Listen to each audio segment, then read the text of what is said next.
Hai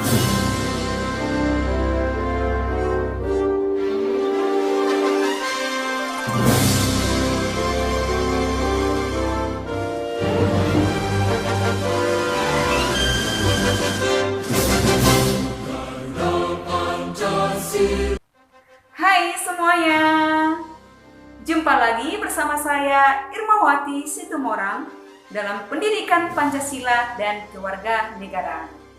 Dengan topik hari ini membahas mengenai dinamika perwujudan Pancasila sebagai dasar negara dan sebagai pandangan hidup bangsa.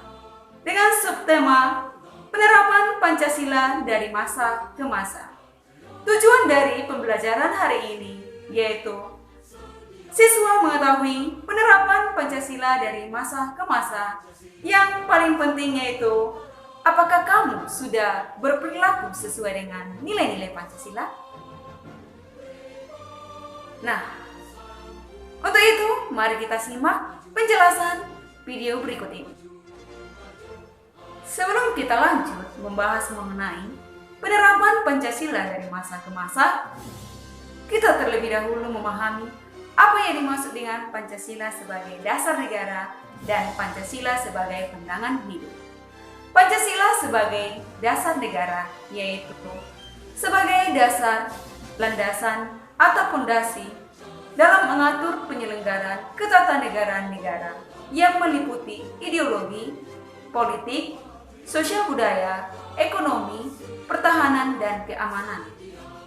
Sedangkan yang dimaksud Pancasila sebagai pandangan hidup yaitu Pancasila sebagai dasar konsep kehidupan yang dicita-citakan oleh bangsa Indonesia untuk menghadapi berbagai tantangan dalam kehidupan berbangsa dan bernegara, di mana konsep tersebut merupakan gagasan dan pemikiran yang dianggap baik dan benar sesuai dengan kehidupan bangsa Indonesia yang majemuk. Itulah pengertian dari Pancasila sebagai dasar negara dan pandangan hidup. Dan berikut merupakan penerapan Pancasila yang memiliki banyak tantangan. Tantangan tersebutlah yang disebut sebagai penerapan Pancasila dari masa ke masa. Berikut penjelasan mengenai penerapan Pancasila dari masa ke masa. Perkembangan penerapan Pancasila sebagai dasar dan pandangan hidup bangsa Indonesia dikelompokkan menjadi 3 bagian. Yang pertama masa Orde Lama, yang kedua masa Orde Baru, yang ketiga masa Reformasi.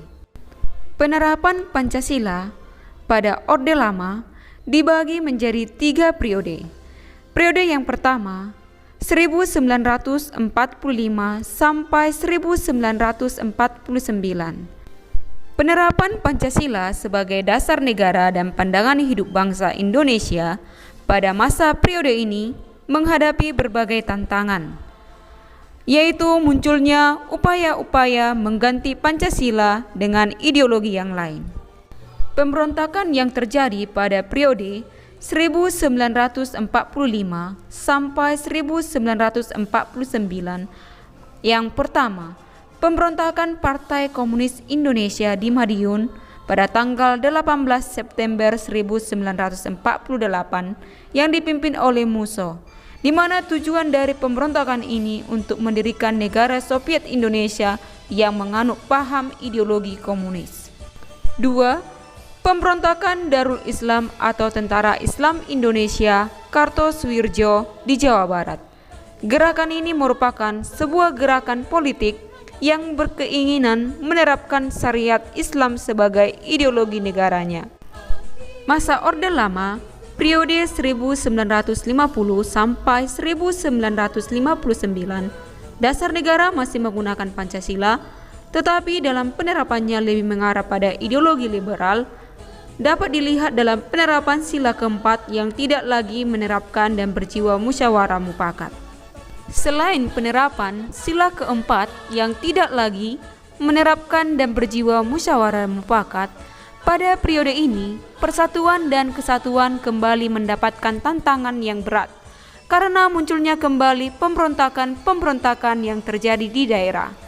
Adapun pemberontakan-pemberontakan yang terjadi pada periode 1950 sampai 1959 adalah sebagai berikut.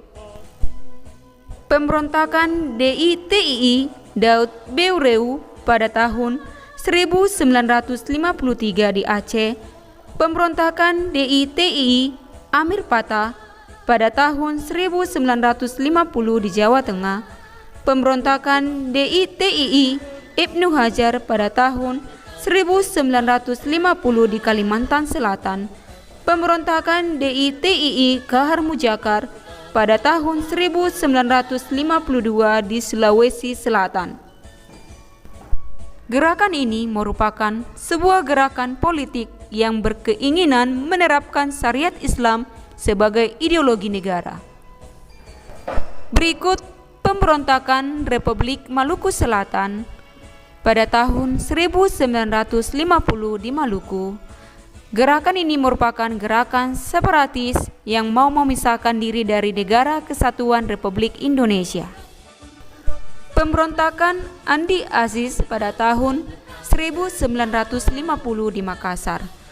Pemberontakan ini adalah upaya yang dilakukan oleh Andi Aziz, seorang mantan perwira tentara Belanda yang berusaha untuk mempertahankan keberadaan negara Indonesia Timur dan enggan kembali ke Negara Kesatuan Republik Indonesia. Pemberontakan Pemerintahan Revolusioner Republik Indonesia atau Perjuangan Rakyat Semesta merupakan gerakan pertentangan antara pemerintahan daerah dengan pemerintahan pusat. Konflik yang terjadi sangat dipengaruhi oleh tuntutan keberlakuan otonomi daerah yang lebih luas. Pemberontakan Angkatan Perang Ratu Adil pada tahun 1950. Gerakan ini adalah menuntut agar pemerintahan Republik Indonesia Serikat menghargai negara-negara bagian, terutama negara Pasundan, serta pemerintahan Republik Indonesia Serikat harus mengakui APRA sebagai tentara Pasundan. Pada masa Orde Baru, Presiden Soeharto sebagai tokoh utama Orde Baru dipandang rakyat sebagai pemimpin yang mampu mengeluarkan bangsa Indonesia keluar dari keterpurukan, di mana rakyat Indonesia memiliki harapan besar kepada pemerintahan Presiden Soeharto agar Pancasila dapat dilaksanakan secara murni dan konsekuen. Namun, harapan rakyat tersebut tidak sepenuhnya terwujud. Adapun penyimpangan pelaksanaan nilai Pancasila pada masa Orde Baru, kekuasaan presiden merupakan pusat dari segala proses politik di Indonesia. Lembaga kepresidenan merupakan pengontrol utama lembaga negara lainnya, baik suprastruktur, yaitu DPR, MPR, DPA, BPK, dan MA, maupun bersifat infrastruktur, yaitu LSM, partai politik, dan sebagainya. Pada masa Orde Baru, presiden memiliki kekuasaan yang sangat besar sehingga presiden seolah-olah berada di atas lembaga-lembaga lain. Masa reformasi. Adapun tantangan yang dihadapi dalam penerapan Pancasila, yaitu permasalahan-permasalahan mengenai kondisi kehidupan masyarakat Indonesia yang diwarnai oleh kehidupan yang serba bebas. Kebebasan dalam kehidupan masyarakat Indonesia meliputi kebebasan berbicara, berkumpul, berorganisasi, berpolitik, berekspresi. Dampak negatif yang timbul akibat penerapan konsep bebas tanpa batas, yaitu munculnya pergaulan bebas, pola komunikasi yang tidak beretika yang dapat memicu terjadinya perpecahan di masyarakat. Tantangan lain dalam penerapan Pancasila di era reformasi yaitu menurunnya rasa persatuan dan kesatuan di antara sesama warga negara yang ditandai dengan adanya konflik antar masyarakat. Penerapan Pancasila sebagai dasar negara dan pandangan hidup dari masa ke masa memiliki banyak tantangan. Untuk itu, kita diharapkan supaya tetap melestarikan dan menjaga nilai-nilai Pancasila dengan berperilaku dalam kehidupan sehari-hari sesuai dengan nilai-nilai Pancasila. Karena nilai-nilai Pancasila merupakan dasar dan tujuan dan cita-cita yang diinginkan oleh bangsa Indonesia. Demikian video pembelajaran hari ini. Tetap selalu menjaga kesehatan. Sampai jumpa di video pembelajaran berikutnya. Dah.